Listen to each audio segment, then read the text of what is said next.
Morning with Farah.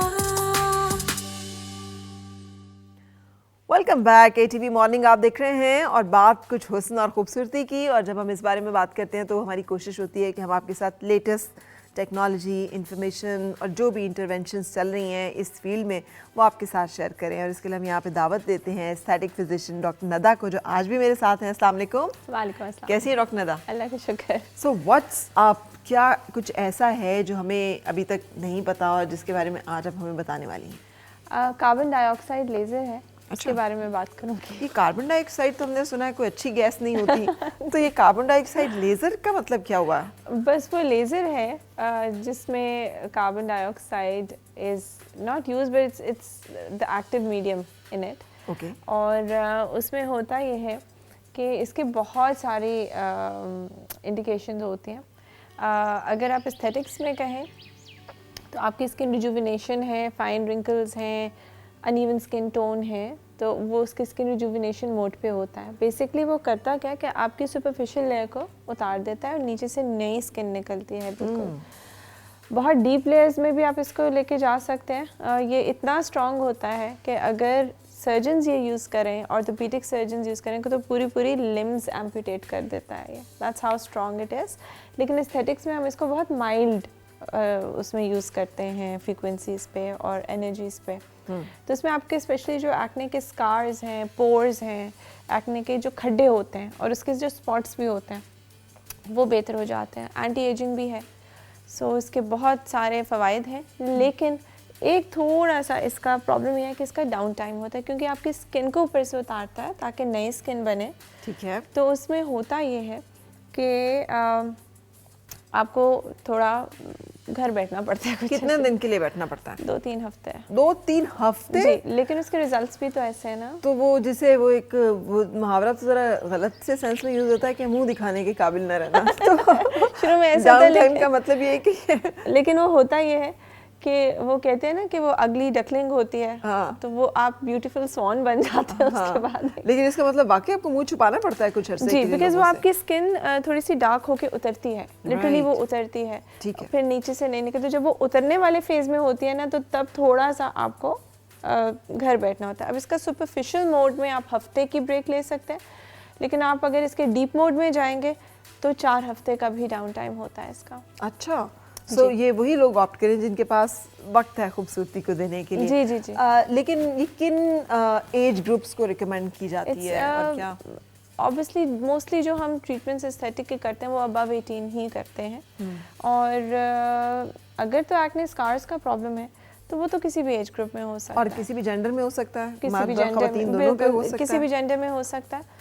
Basically आपकी skin resurface होती है आपकी। इट्स एन एब्लेटिव लेज़र का मतलब होता है कि आपकी वो अब्लेशन करता है, उतारता है स्किन को ऊपर से और नीचे से फिर नई स्किन बन के आती है और एक नेचुरल तरीके से आती है, जिससे आपकी स्किन बहुत अच्छी होती है। एंटी एजिंग के लिए भी ये बहुत अच्छा है। देन अगैन अगर इसको आप लाइट मोड पे करें तो बड़ी अच्छी रिसर्फेसिंग करके इसका डाउन टाइम फिर नहीं होता। और पहले तो जो शुरू में CO2 लेजर्स आए थे उसमें तो वो पूरी स्किन एंड ब्लॉक उतरती थी ना। मतलब पूरी डेप्थ की बात नहीं करी, लेकिन पूरा एक हिस्सा जो इतना आपने जिस फ्रीक्वेंसी पे रखा है वो पूरा उतार देता था। ठीक है। अब उन्होंने ये किया है, इसका जो लेटेस्ट वर्जन आया है इसमें अल्ट्रा पल्स मोड आ गया है, कुछ इस तरह के मोड्स आ गए कि पूरी स्किन नहीं करता, छोटे छोटे कॉलम्स में वो स्किन को उतारता है। राइट। तो उसमें एक तो उसके जो साइड इफ़ेक्ट्स या डाउन टाइम है वो भी बहुत कम हो गया और उससे ये हुआ है कि एफिकेसी भी ज़्यादा हो गई है। ठीक है, लेकिन इसका एक सेशन काफ़ी होगा? डिपेंड करता है एक सेशन में। यस, आपके depends on the condition of your skin. ठीक है। समटाइम्स एक सेशन रिक्वायर्ड होता है, समटाइम्स 3 और 4, लेकिन कम से कम बिटवीन ईच सेशन 1.5 से 2 माह का गैप देता है। ठीक है। और जैसे आप एक बुके बना देती होती हैं या जितने भी एस्थेटिक्स में डील करने वाले लोग हैं वो मल्टीपल ट्रीटमेंट्स के ये भी और ये भी और ये भी और सब मिला के इकट्ठे, तो इसके साथ भी फिर और कोई ट्रीटमेंट्स जो हैं उनका बुके बनता है जिसके साथ कि जो लोग पहले तो वो जो लोग सिर्फ स्किन फाइन लाइंस पे काम करना चाह रहे हैं, रिजुविनेशन पे काम करना चाह रहे हैं, तो वो इसके साथ और क्या क्या चीज़ें कर सकते हैं? इसके साथ वो PRP भी कर सकते हैं, लेकिन not on the same session, लेकिन थोड़ा सा गैप देके आप PRPs भी कर सकते हैं। आप हर चीज़ कर सकते हैं इसके साथ, एवरी ट्रीटमेंट। आप माइक्रो नीडलिंग कर सकते हैं इसके साथ। ठीक है। बट गैप दिखे, बट आप you can get any treatment done with it. ये नहीं है कि एक दफ़ा ये कर लिया तो फिर और कोई ट्रीटमेंट आप कर ही नहीं सकते, इस तरह से नहीं है। ठीक है। और इसके साथ कौन सी ऐसी चीज़ है जो काउंटर यानी जो नो है कि ये नहीं करना और ये नहीं करना है, जैसे आप कहते हैं बाज़ात लेजर्स वगैरह करवा के कि आपने हीट के पास नहीं जाना। अच्छा, ये जो मतलब इसके आफ्टर केयर क्या है? सबसे पहले तो धूप से बचना आपने बहुत ज़्यादा। आजकल अल्लाह मियां ने उसका बाफिर बंदोबस्त किया सूरज ही नहीं निकल रहा। धूप से बचना है, मॉइस्चराइज अच्छे से करना है। You have to make sure आपकी स्किन ड्राई और चाप्ड ना रहे। उसके अलावा डायरेक्ट हीट से बचना है आपने, अब उससे ऑब्वियसली बर्न बन जाएगा अगर आप हीट पे जाएंगे। आपकी पूरी स्किन हमने ऊपर के बहुत ऊपर की लेयर्स उतारी हैं रिजुविनेशन के लिए, तो वो थोड़ी केयर है, मॉइस्चराइजेशन। और यू कैन गो आउट, आप बाहर निकल सकते हैं लेकिन शेड में रहें, डायरेक्ट धूप तो बिल्कुल भी नहीं आप यूज़ कर सकते। इट्स जस्ट कम्प्लीटली वो आपकी स्किन को बहुत डैमेज करेगी। क्या ये बहुत जो एज स्किन होती है, ये फाइन लाइंस आ चुकी हूँ, फाइन लाइन से ज़्यादा बढ़कर लाइंस आ चुकी हूँ बाकायदा, तो उसके लिए भी ये इफेक्टिव है? जी जी है। और इसका रिजल्ट जो है कितने टाइम में विजिबल हो जाता है? Within 6 weeks. अच्छा। बिकॉज ये आपका और ये आता रहता है रिजल्ट। जब एक दफ़ा कोलेजन बननी शुरू हो जाती है, पहले टाइप 3 कोलेजन बनती है, उसके बाद टाइप 1 कोलेजन बनती है, तो वो ये पूरा प्रोसेस होता है 3 महीने का। तो वो आहिस्ता आहिस्ता एवरी डे जब इसका डाउन टाइम ख़त्म होता है तो you see a glow every day on your face, every passing day. जैसे नॉर्मल फेशियल्स होते हैं उसके बाद ग्लो ख़त्म होता है, इसका ग्लो स्टार्ट होता है तो आता रहता है। ठीक है।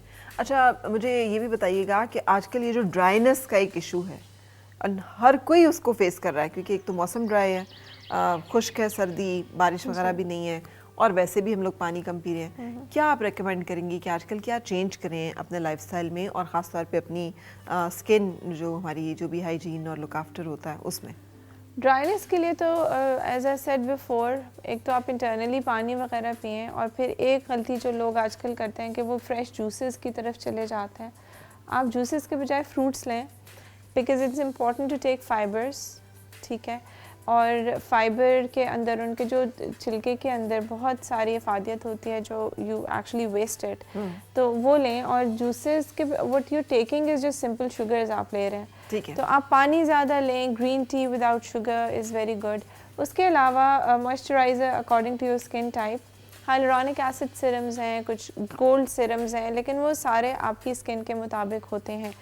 एक बात मैं कहती चलूँ कि अक्सर जो कार्बन डाइऑक्साइड लेज़र करवाते हैं उनका एक्ने का इशू होता है ना। नंबर 1 एक्टिव एक्ने पे मैंने बहुत सारे लोग देखे हैं जो आते हैं एक्टिव एक्ने पे करवा रहे होते हैं। ये एक्टिवली जब आपको दाने निकल रहे होते हैं आपने तब ये नहीं करवाना।